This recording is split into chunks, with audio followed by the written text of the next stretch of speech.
The marble floor of Cheongdam-dong's most exclusive boutique was so polished, Amara Whitfield could see the tremor in her own hands reflected back at her. She stood in a department store dress that had cost $47 at a clearance rack in Koreatown, Los Angeles 3 years ago. The hem was fraying. The polyester had pilled near the left hip, and every woman in this glass cathedral of Hermes, Chanel, and Bottega Veneta was looking at her like she was a smudge on the window. "Sweetheart." The voice belonged to a woman in a cream Dior suit, her lips painted the color of dried blood. She spoke in slow, deliberate English, the kind reserved for someone she'd decided was beneath her. "I think you took a wrong turn. The bus stop is 2 blocks east." Laughter rippled through the boutique like a snake moving through tall grass. Amara's throat closed. Her cheeks burned. She opened her mouth to answer and nothing came out, because behind the cream-suited woman, just past the velvet rope that separated the VIP fitting suite from the main floor, a man had gone very, very still. 6'2", black wool coat, a scar that bisected his left eyebrow. He had not raised his voice. He had not moved his hands. He had only stopped breathing for 1/2 second, and every employee in the building seemed to feel it like a change in air pressure. The store manager rushed forward, her face the color of chalk. "Mr. Seo, we didn't—" He raised one finger. The manager fell silent. He looked at Amara, not at the dress, at her, and in a voice that was almost gentle, almost soft, he said in English, "Tomorrow morning, 8 a.m. I want this store empty of merchandise, every piece, delivered to her hotel. Burn the receipts." The cream-suited woman laughed, certain it was a joke. It was not a joke. But to understand how Amara ended up here, in a borrowed dress in a foreign country with the most dangerous man in Seoul rearranging the world on her behalf, we need to go back. If you have ever been looked at like you were less than, for the brand on your bag, the accent on your tongue, the zip code on your driver's license, this story is for you. If you have ever stood in a room full of people who decided your worth before you opened your mouth, and you swallowed your voice because making a scene felt more dangerous than disappearing, stay with me. I want to know something before we go any further. Drop a comment and tell me, when was the last time someone made you feel small because of what you were wearing? One word, one sentence, whatever you remember. I read every comment on this channel. And if stories about women who finally stop shrinking themselves to fit into rooms that were never built for them are the kind of stories you came here for, hit that subscribe button. Because what happens next, what Amara Whitfield does in the 72 hours after that boutique, is not a fairy tale. It is something better. It is the night a woman remembered who she was. 3 years before Cheongdam-dong, Amara Whitfield was 31 years old and living in a 1-bedroom apartment on West Adams in Los Angeles, the kind with a window unit that rattled, and a landlord who only answered the phone on the 15th of the month. She was the daughter of a Memphis seamstress and a Houston welder, the first in her family to finish college, the only one to leave the South. Her mother, Verda, had raised her on 2 scripture verses and 1 sentence. "Baby, you keep your head down and you outwork them. That's the only revenge that lasts." So Amara kept her head down. She outworked them. She worked as a senior translator at a mid-tier entertainment law firm in Century City, the kind that handled contracts between American studios and Asian distribution companies. Her Korean was flawless. She had taught it to herself in high school out of a stubborn fascination with a language her white classmates told her she'd never master. By 28, she could draft a 40-page distribution agreement in Korean from memory. Her boss, a man named Trevor Halsey, took credit for it. Every contract, every deal, every late-night save when a Korean studio threatened to walk. Trevor would lean back in his Eames chair and tell the partners, "I'll get my team on it." And his team was Amara, and only Amara, and the bonus checks went to Trevor. She told herself it was fine. She told herself it was strategy. Keep your head down, outwork them. She was engaged then to a man named Devin Calloway, a junior associate at a competing firm, the kind of man who introduced her as my girl in a tone that suggested he'd done her a favor by choosing her. Devin came from a family of Atlanta dentists. His mother had asked Amara, the first time they met, where her people were from with a slow, deliberate pity, as if Amara's people were a tragedy. Amara paid for their apartment. Amara paid for Devon's bar exam prep course when he failed the first time. Amara paid for the engagement ring Devon had picked out for himself to give to her, because his credit was bad and hers was excellent. She told herself this was love. She told herself partnership looked like sacrifice. Keep your head down. Outwork them. The lie she believed was the oldest lie they tell daughters of mothers like Verda, that if she were just good enough, quiet enough, useful enough, the world would eventually pay her back. That her dignity was a savings account she could withdraw from later. It was not a savings account. It was a fire. The week everything changed, 3 things happened in 72 hours. On Monday, Trevor got promoted to junior partner.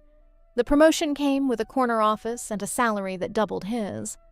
Amara was passed over for the senior translator role she had been promised for 2 years.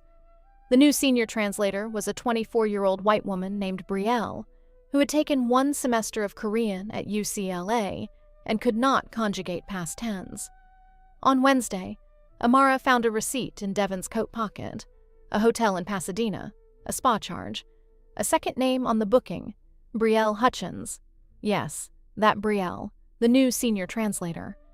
On Friday, Amara's mother called to tell her the doctor had found something in her liver, stage 3. The treatment, even with insurance, would cost $40,000 out of pocket.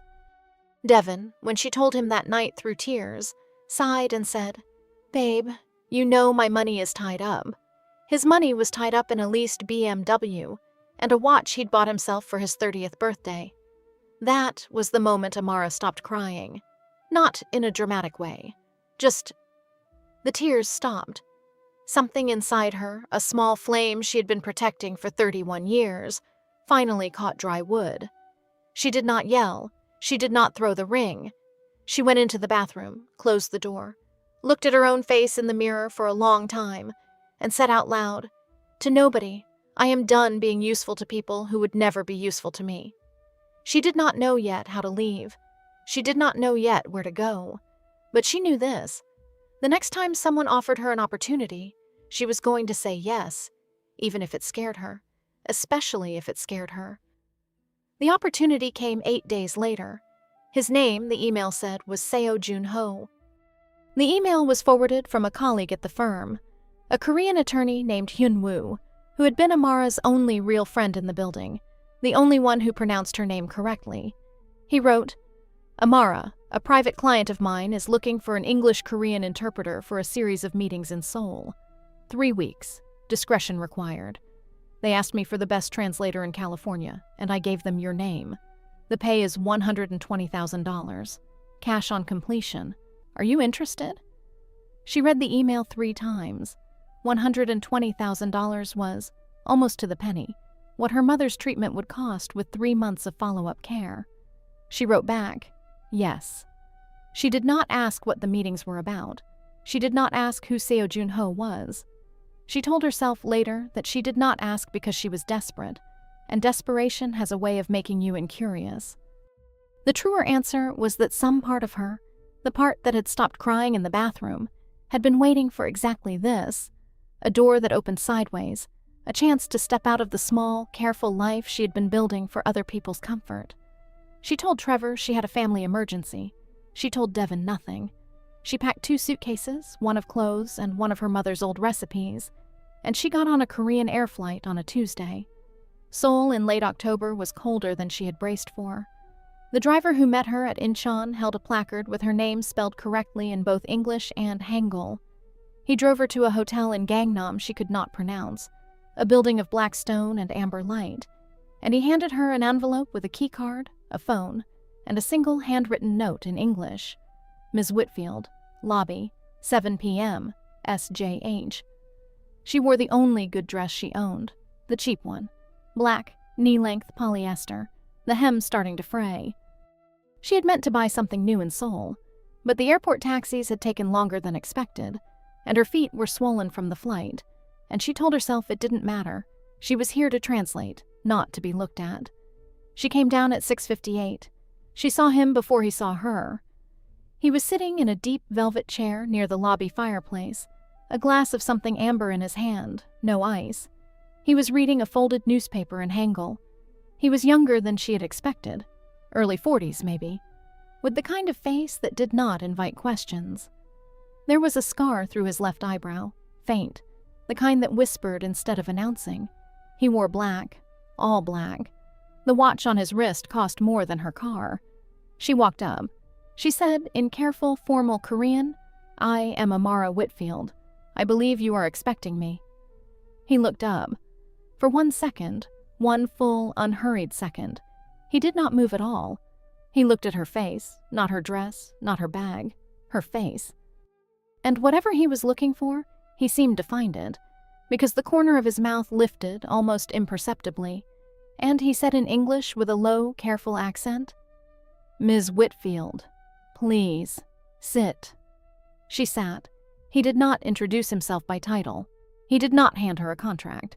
He said only, "I have 3 weeks of meetings ahead of me. Some are in this hotel. Some are in places that do not appear on maps. I need someone who can translate not only the words, but the silences between them. Hyun-woo says you are the best he has ever worked with. He's generous. He's not. That is why I trusted his recommendation." She almost smiled. He did not smile back, but something in his eyes shifted, the way light shifts on water when a fish moves underneath it. "Tomorrow," he said. 8 a.m. We begin." He stood, set down his glass, and walked away without another word. It was not until she was back in her room, lying flat on the bed with her heart doing something strange and unfamiliar in her chest, that she opened her laptop and typed his name into a search bar. The first article was in Korean. She translated it without realizing she was holding her breath. Seo Joon-ho, 39, heir and current head of the Cheongryong Syndicate, the most powerful man in Seoul that the cameras are not allowed to photograph. She did not sleep. She lay in the dark of a hotel room that cost more per night than her West Adams rent, and she did the math, and the math did not work. Cheongryong, Blue Dragon. She had read about them. Every translator who worked in Korean entertainment law had read about them, the way every American attorney has read about certain families in certain neighborhoods. They were not a rumor. They were the reason rumors existed. They moved through Korean business the way weather moves through a city, invisible until your roof was gone. And Hyun-woo, gentle Hyun-woo, who corrected her pronunciation with patient kindness, had sent her here, had given her name to them. She picked up her phone at 3 a.m. and called him. He answered on the second ring. He had been waiting. "Amara." His voice was tired. "Before you say anything, I want you to listen. You sent me to a Mafia boss. I sent you to a man who needed an interpreter for legitimate business meetings, international ones, with Japanese investors, Singaporean shipping companies, a German pharmaceutical firm. All of it is on paper. All of it is legal. All of it is the part of his empire that does not need to hide. He is trying to move his family out of what his father built. Do you understand? He needs translators who do not already work for someone with an interest in his failure. He needs someone clean. He needs someone expendable." There was a long silence. "He needs someone who will not be lied to," Hyun-woo said finally. "Amara, listen to me carefully.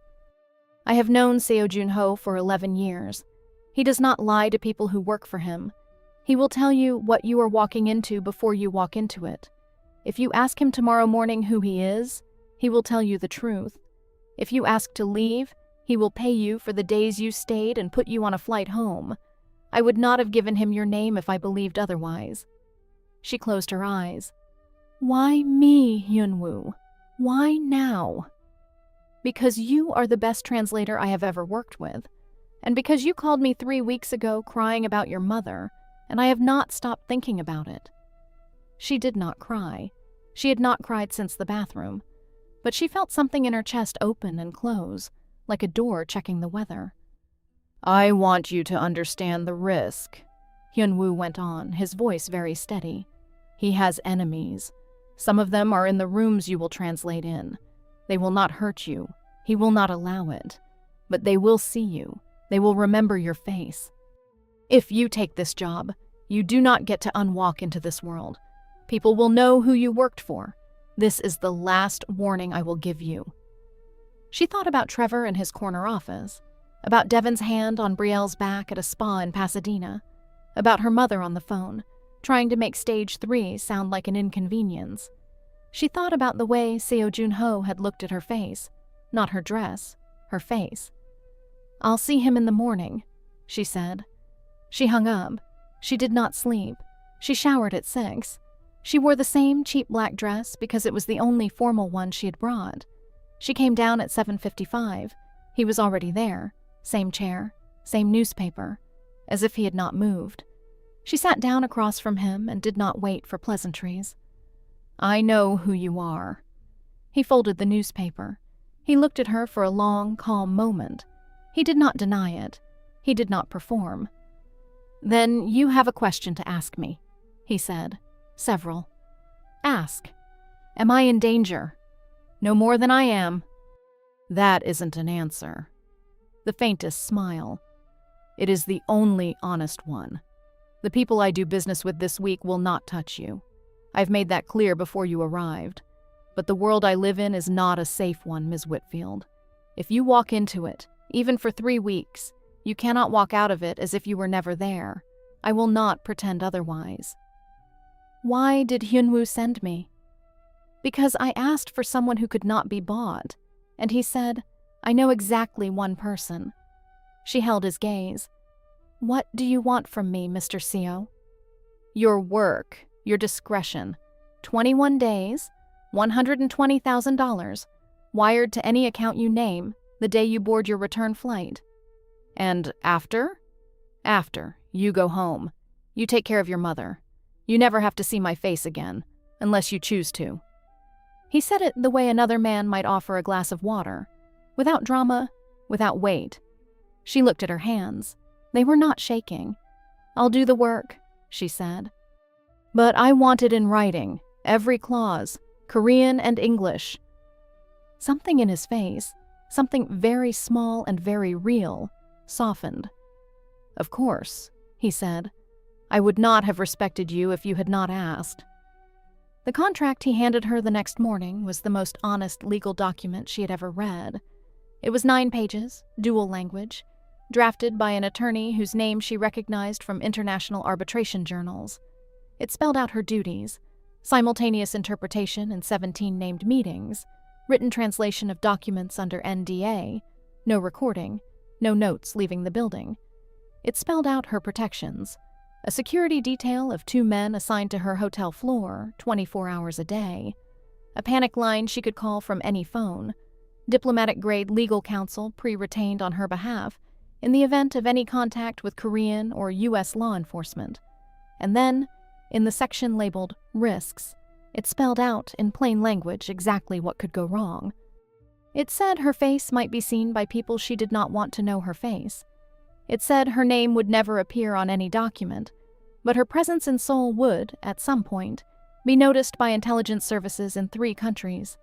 It said that if she chose at any point to leave, she could leave, with a quarter of the fee paid out for any partial week. No penalty, no questions. It said in the final clause, in Korean only, as if it were the most private sentence in the document, the undersigned client commits to the safety of the contractor as a matter of personal honor, regardless of cost. She read it twice. She signed it. He poured her a cup of green tea. He did not pour one for himself. He watched her drink half of it before he spoke. "There is something I did not put in the contract," he said. "I want to say it now, with no paper between us, so that you can decide if it changes anything." "All right." "I do not need a translator for these meetings.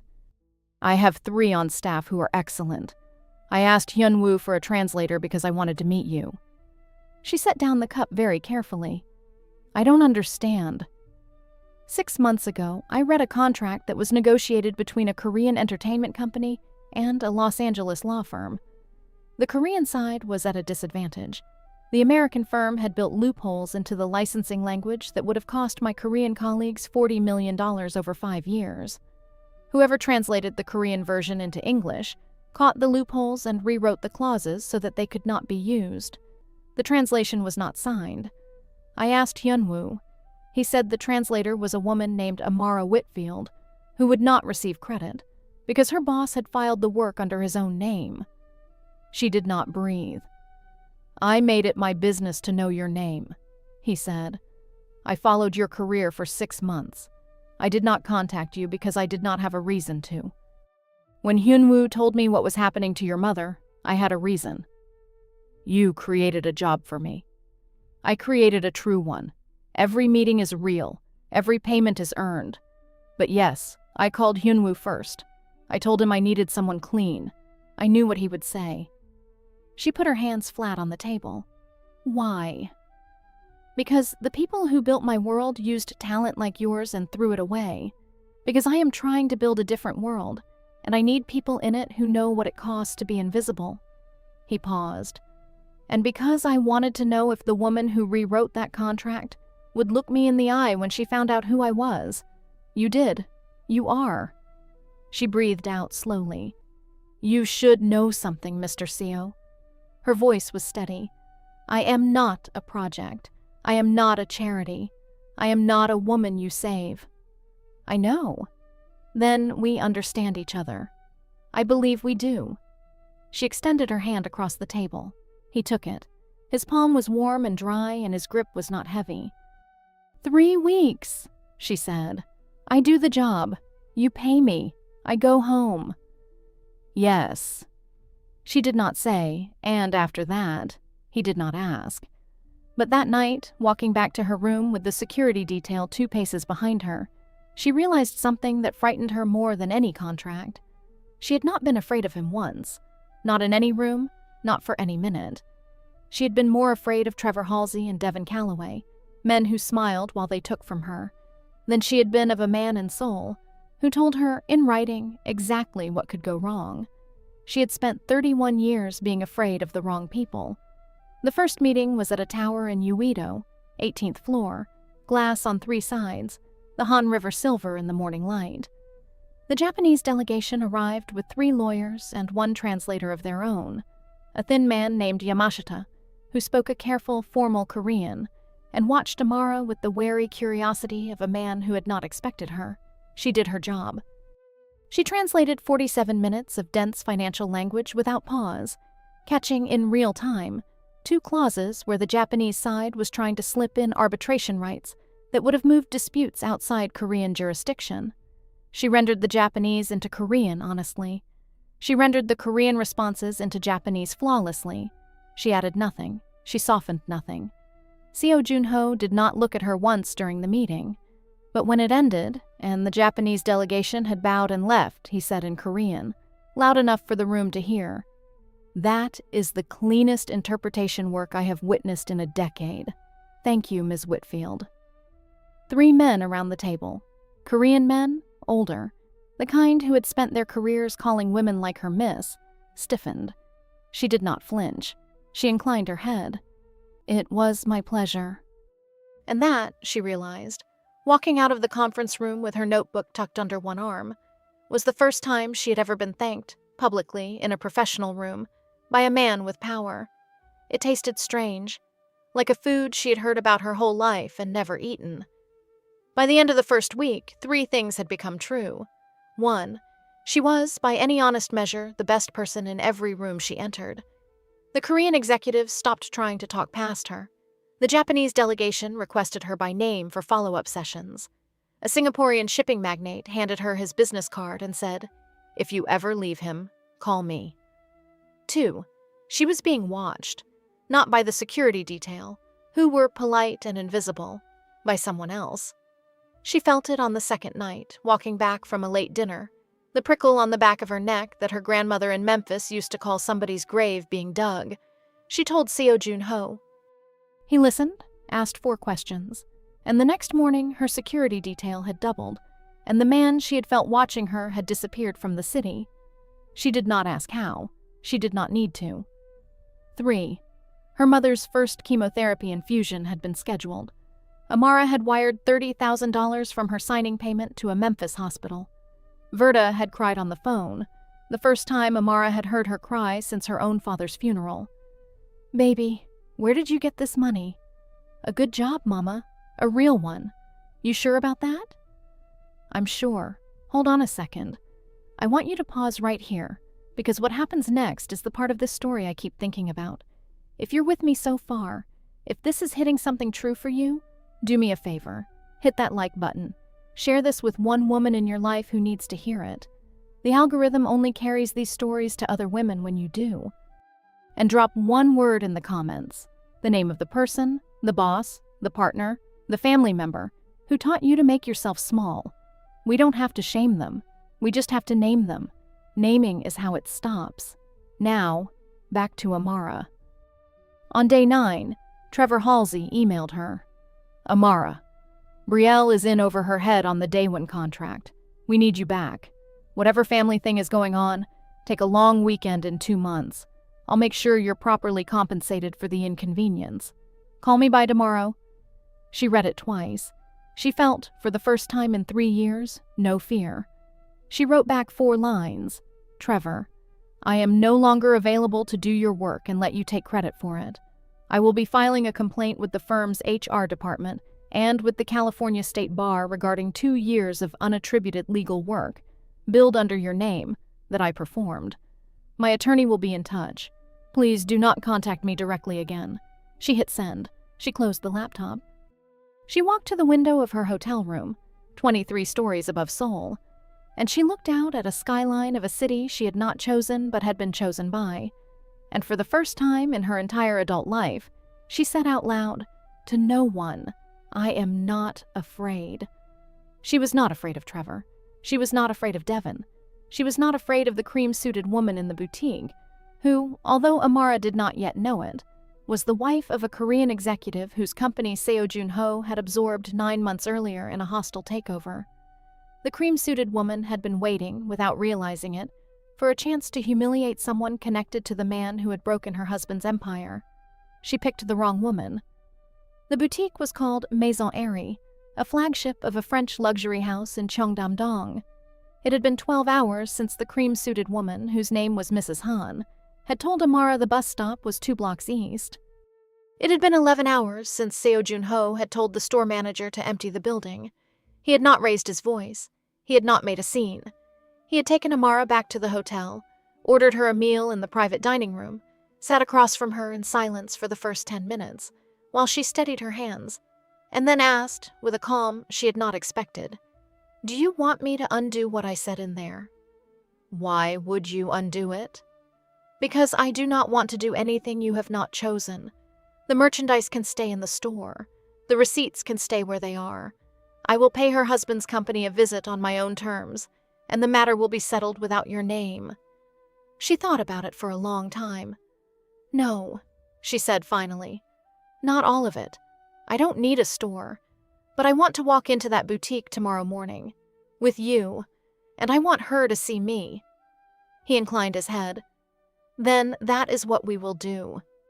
At 9 a.m. the next morning, Amara Whitfield walked into Maison Aerie wearing a black wool coat that fit her perfectly, a cream silk dress that fell to her ankles, and shoes that had been brought to her hotel room at 6 that morning by a personal shopper who had not been told who Amara was, only that she was the most important client the house had on its books that day. Seo Joon-ho walked 1 step behind her, not in front, behind, as if he were the second most important person in the room. Mrs. Han was already there, summoned by the store manager under the pretense of a private viewing. Her cream Dior suit looked this morning like a costume. The manager stepped forward. Her bow was very deep. "Ms. Whitfield, Mr. Seo, we are honored." Amara did not look at the manager. She looked at Mrs. Han. She spoke in Korean. Slow, clean, formal Korean, the kind used in courtrooms and apologies. "Yesterday evening, in this store, you told me to leave because of what I was wearing. You laughed at me. You laughed at me in front of strangers. I would like you to look at me now and tell me what you see." Mrs. Han's mouth opened, closed, opened again. I did not know who you were." "You did not need to know who I was. You needed to know that I was a person." The silence in the boutique was the silence of a held breath. "I am not going to ruin your husband's career. Amara said. "I am not going to ruin yours. Mr. Seo has explained to me that you have already lost more than you can afford to lose, and I do not need to add to it. But I want you to know something, Mrs. Han. I have spent my entire life being treated the way you treated me yesterday, by women who looked nothing like you, in cities you have never been to, and I have always been quiet. I am not going to be quiet anymore. Not for you, not for anyone." She turned to the manager. "I would like to buy one dress, the one I am wearing. I will pay for it myself." She placed a card on the counter, her own card. Her own account, her own money. The manager rang it up with trembling fingers, the receipt printed. Amara took it, folded it once, and put it in her pocket. She walked out of Maisonnerie one step ahead of Seo Joon-ho, and she did not look back. It was the first thing she had ever bought herself, in any country, that cost more than $200. It felt like a flag planted on a mountain she had finally finished climbing.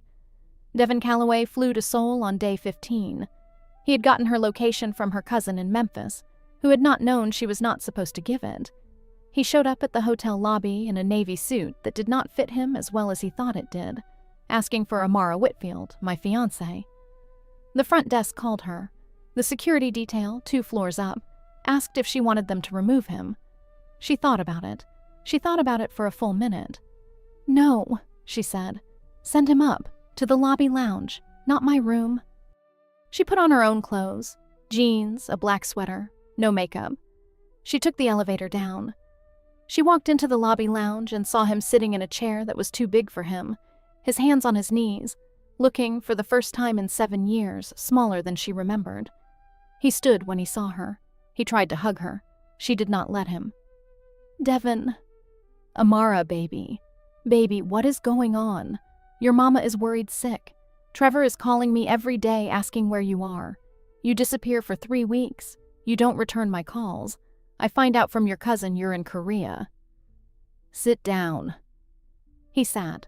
She sat across from him. She folded her hands. She felt, in her chest, the strange new quiet that had become her companion in this country. "I'm going to say a few things," she said. "I'm going to say them once. Then I'm going to leave." "Amara." "Once, Devon." He closed his mouth. "I paid for our apartment for 4 years. I paid for your bar prep. I paid for the ring you gave me. I worked nights and weekends so you could rest. I made myself smaller every year we were together, so that you could feel taller. And the week my mother got her diagnosis, you told me your money was tied up. In a watch." "Baby, I'm not finished." He swallowed. "You slept with Brielle Hutchins. I know. I have the receipt. I have the booking confirmation. I have a friend at the firm who saw you with her at a restaurant in Santa Monica 3 nights before I left. I'm not telling you this because I want an apology. I'm telling you this because I want you to understand that you do not get to come here, to a country where I have rebuilt myself, and ask me to come home and be small again." His face had gone gray. "I am not your fiancé. I have not been your fiancé since the moment you sighed about your money. I do not love you. I am not coming home with you. I am not getting back together with you. I am not your safety net. I am not your second chance. I am not your soft place to land." "Where is this coming from?" She almost laughed. "From me, Devon. It's coming from me. It always was. You just never noticed when I was quiet." She stood up. She set the engagement ring on the table between them. She had been carrying it in her pocket for 2 weeks. "Have a safe flight home." She walked out. She did not look back. She did not cry in the elevator. She did not cry in her room. She sat on the edge of the bed and she felt, for the first time, what it felt like to choose herself in a room where someone else was begging her not to. It felt like breathing. On day 21, the wire hit her account at 9:14 a.m. Korea Standard Time, $120,000. She did not call anyone. She did not post anything. She did not text Hyunwoo. She sat in the hotel room she had lived in for 3 weeks, and she opened a spreadsheet on her laptop, and she wrote, line by line, what she was going to do with the money. $40,000 to her mother's treatment fund, with $12,000 held back as a buffer for follow-up care. $20,000 to a down payment on a small 2-bedroom in a Memphis suburb where her mother could move when chemo was finished, with a yard and a porch and a kitchen with morning light. $15,000 to a retainer for the employment attorney, who was going to take her case against Trevor Halsey to the California State Bar. $20,000 to a new business account, registered in Delaware, under the name Whitfield Linguistic Services, LLC. She had filed the paperwork on day 18. She was going to be her own boss. She was going to take her own clients. She was going to put her own name on her own work. The remaining $25,000 she put into a high-yield savings account she did not touch. She was 34 years old. She had, for the first time in her adult life, money that was hers, work that was hers, a future that did not require permission. She called her mother that night. Verda picked up on the second ring. Her voice was thin, the way it had been since the diagnosis, but it was warm. "Baby." "Mama, it's done. The treatment is paid for, all of it, and I've got something else to tell you." She told her, the business, the lawsuit, the end of the engagement. She told her about the boutique. She told her, carefully, about Seo Joon-ho, that he was a businessman in Seoul, that he had paid her fairly, that he had treated her with respect, that he was complicated, and she did not know yet what he would become to her, but she wanted her mother to know he existed. Verda was quiet for a long time. Then she said, "Baby, your daddy used to say something. He used to say, 'The world will tell a black woman 1,000 times that she is not enough. And the only revenge is to wake up one morning and decide she is.' I remember. You decided. Yes, Mama, I decided. Then come home when you are ready. And not 1 minute before." She did not cry. She had not cried since the bathroom in West Adams 3 years ago. But she sat on the edge of the bed in Seoul, and she pressed the phone against her chest, and she let her body shake for a long, quiet minute, because grief and joy, she had learned, lived in the same room. She did not go home the next morning. She extended her trip by 4 days. She did not tell Seo Joon-ho why. She did not need to. On the 3rd of the 4 days, he asked her to dinner. Not a meeting. Not a meal in the hotel dining room. Dinner. A small place in a side street in Bukchon. 6 seats at a wooden counter. No menu. The chef cooking 3 feet from where they sat. He poured her water. She poured his. "You haven't asked me what comes next," he said halfway through the meal. "I know." "Why?" She thought about her answer. "Because I am not ready to be anyone's anything yet, Joon-ho. I just got myself back. I'm not loaning myself out again, even to a man I like." He set down his chopsticks. He looked at her for a long, calm moment. "I am not asking to borrow you. I know that too. What are you asking then?" "I'm asking for time. I'm asking for an honest friendship across an ocean. I'm asking you to write to me and call me and let me build the life I am building, and to come visit me in Memphis once my mother is well enough to meet you. I'm asking you to not save me from anything I am capable of solving on my own. I'm asking you to be a man I choose, not a man I depend on." He was quiet. Then he said, in English with great care, "That is a harder thing than what most women ask for." "I know." "It is also the only thing I would have respected." She smiled. He reached across the counter. He did not take her hand. He let her take his. She did. 3 months, she said. "We write. We call. You come to Memphis in March. We see if what we are becomes a real thing or a beautiful one we both walk away from. Either way, no debts. Either way, no apologies."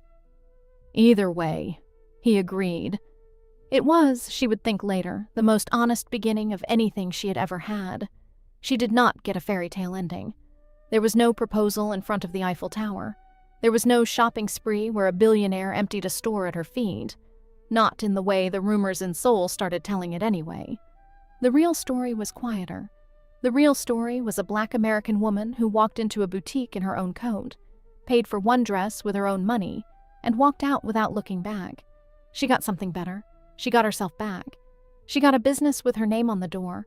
She got a mother who lived to see another spring. She got a man across the ocean who wrote her letters in 2 languages and never asked her to be smaller. She got the slow, daily, unglamorous work of waking up every morning and choosing not to disappear. If this story moved something in you, if you saw yourself in a woman who finally stopped shrinking, do me 3 small favors. Subscribe to this channel because we tell stories like Amara's here every week. Share this video with one woman who needs the reminder, and drop a comment with 1 sentence. I am not shrinking anymore. I want to read it. I want to see your name underneath it. She didn't get a fairy tale ending. She got something better. She got herself back.